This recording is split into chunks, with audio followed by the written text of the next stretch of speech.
सिद्दीकी साहब का शुक्रिया कि 2-3 दिन के वक्फे में इन्होंने जिद की और मुझे दोबारा आपके बीच में हाजिर होना पड़ा। इससे पहले वो मदरसा ग्राउंड बनसुकरा में आया हुआ था मैं, और फिर ये हुआ कि उधर आप आए थे और इटकी में नहीं आएंगे तो लोग नाराज हो जाएंगे, तो मैं अभी पांकी में पलामू में जनसभा करके वापस लौटा। इसके बाद अभी मुझे इरबा जाना है। लगातार आपके बीच में बिना किसी थकन की परवाह किए घूम रहा हूं, लोगों के बीच जा रहा हूं, इसलिए ताकि झारखंड को नफरत से बचाया जा सके। दिल्ली से, असम से आए हुए लोग ये सोचते हैं कि झारखंड को वो नफरत की प्रयोगशाला बनाएंगे, यहां पर नफरत की खेती करेंगे। इसीलिए चाहे हेमंत विश्व शर्मा हो या अमित शाह जी हो या प्रधानमंत्री जी हो, जो भाषा बोल रहे हैं उस भाषा के लिए और उस नफरत के लिए झारखंड की सरजमीन पे कोई जगह नहीं है। ये मोहब्बत की जमीन है। उन्हें यह बात समझना पड़ेगा कि चिरागों के सफर में दबदबा हो आंधियों का, तो फिर अंजाम जुल्मत के सिवा कुछ भी नहीं होगा। ये दुनिया नफरतों के आखिरी स्टेज पर है, इलाज इसका मोहब्बत के सिवा कुछ भी नहीं होगा। इटकी के साथियों, नौजवान साथियों, बुजुर्गों, मेरी माओ बहनों, मैं आज ज्यादा कुछ बोलने नहीं आया हूं क्योंकि मुसलसल सफर कर रहा हूं। कल दिन में 4 सभाएं करूंगा, फिर महाराष्ट्र चला जाऊंगा, कल रात में बिहार में बेलागंज में था। ये दौर ऐसा दौर है कि अपने घर से बाहर निकलने की जरूरत है। अपना चैन, सुकून, नींद, बिस्तर सब छोड़ करके मुल्क को और संविधान को बचाने की लड़ाई लड़नी है। जो लड़ाई राहुल गांधी जी लड़ रहे हैं, जो लड़ाई हेमंत सोरेन जी लड़ रहे हैं, जो लड़ाई शिबू सोरेन साहब लड़ रहे हैं, जो लड़ाई लालू यादव जी लड़ रहे हैं, उस लड़ाई में हम सबको भी कांधे से कांधा मिला करके आगे बढ़ना है। क्योंकि ये जो दिल्ली में हुकूमत बैठी है भाजपा की, इनके इरादे अच्छे नहीं है। ये डॉक्टर बाबा साहब अंबेडकर का संविधान बदलना चाहते हैं, ये जमहूरियत खत्म करना चाहते हैं। इनके इरादे अच्छे नहीं हैं, इन्हें नफरत की खेती करनी है। लेकिन झारखंड में जाके मैं झारखंड की आवाम से यही कह रहा हूं कि एक तरफ वो लोग खड़े हैं जो नारा लगा रहे हैं कि बटोगे तो कटोगे, मंगलसूत्र छीन लेंगे, भैंस खोल ले जाएंगे। पता नहीं मतलब कहां कहां से उनके दिमाग में इस तरह की बातें आती हैं। इतनी नफरत की बातें कहां से आती हैं कि आए बाएं बकने लगे। लेकिन मैं आज जब एयरपोर्ट के लिए निकला पलामू जाने के लिए, तो मीडिया के साथियों ने मुझसे कहा कि आज 7 जगह इनकम टैक्स की रेड हो रही है इमरान साहब झारखंड में, क्या कहेंगे? हमने कहा यह सबसे बड़ा सबूत है कि भाजपा हार रही है। बोले मतलब आप कैसी बात कर रहे हैं? मैंने कहा इससे अच्छा सर्वे कुछ हो ही नहीं सकता कि जब भाजपा, अमित शाह जी, हेमंत विश्व शर्मा, योगी जी, नरेंद्र मोदी जी सब आए, सबने अपनी अपनी बात, अपनी अपनी कोशिशें कर ली, लेकिन भाजपा का कमल जो है वो यहां पे खिलता हुआ नहीं दिख रहा है। तो मजबूर होके इनकम टैक्स डिपार्टमेंट को उतारना पड़ा है कि वो जाए और लोगों के यहां रेट डाले ताकि लोगों को डराया जा सके। लेकिन ये झारखंड है, झारखंड झुकेगा नहीं, इंडिया रुकेगा नहीं।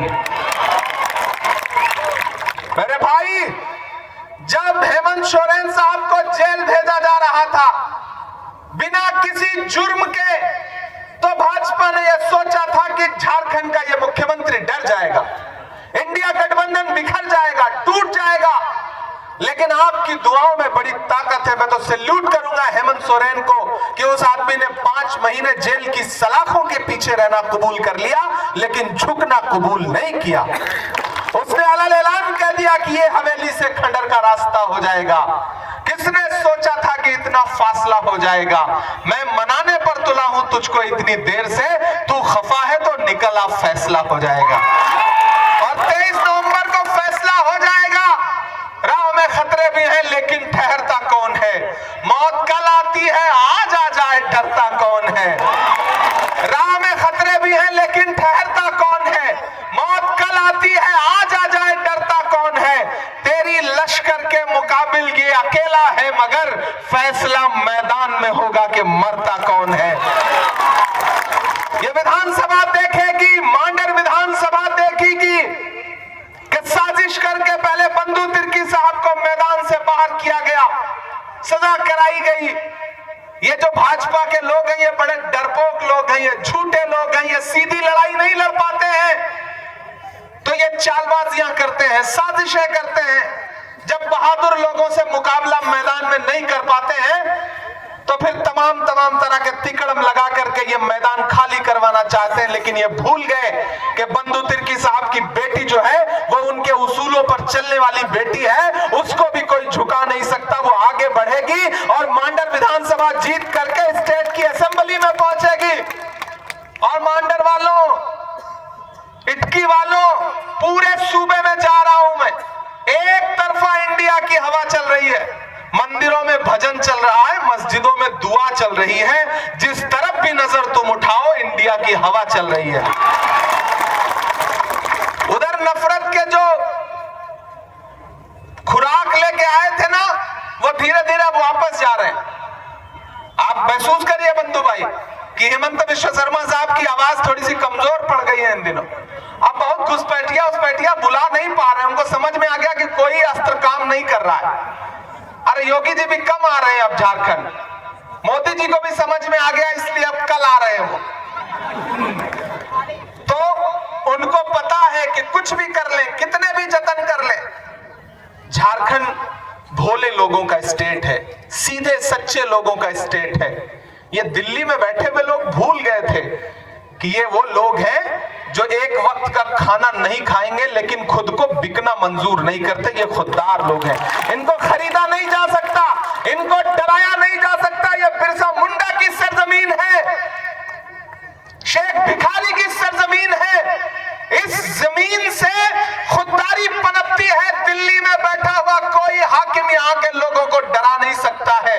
मैं आपसे अपील करने आया हूं और खास तौर से अपने समाज के लोगों से अपील करता हूं। शिल्पी आप खड़ी हो, मैं आपसे अपील करता हूं, ये मेरी बहन है छोटी, मैं आपका इमरान प्रतापगढ़ी हूं, आपके लिए हिंदुस्तान के हर मुद्दे पर सड़क पर लड़ता हूं, आपने देखा है। और जब 2 साल पहले मैं पार्लियामेंट पहुंचा तो पार्लियामेंट में भी खड़ा होकर के हाकिम की आंख से आंख मिला करके नजर उठा के लड़ता हूं, झुकता नहीं हूं, डरता नहीं हूं।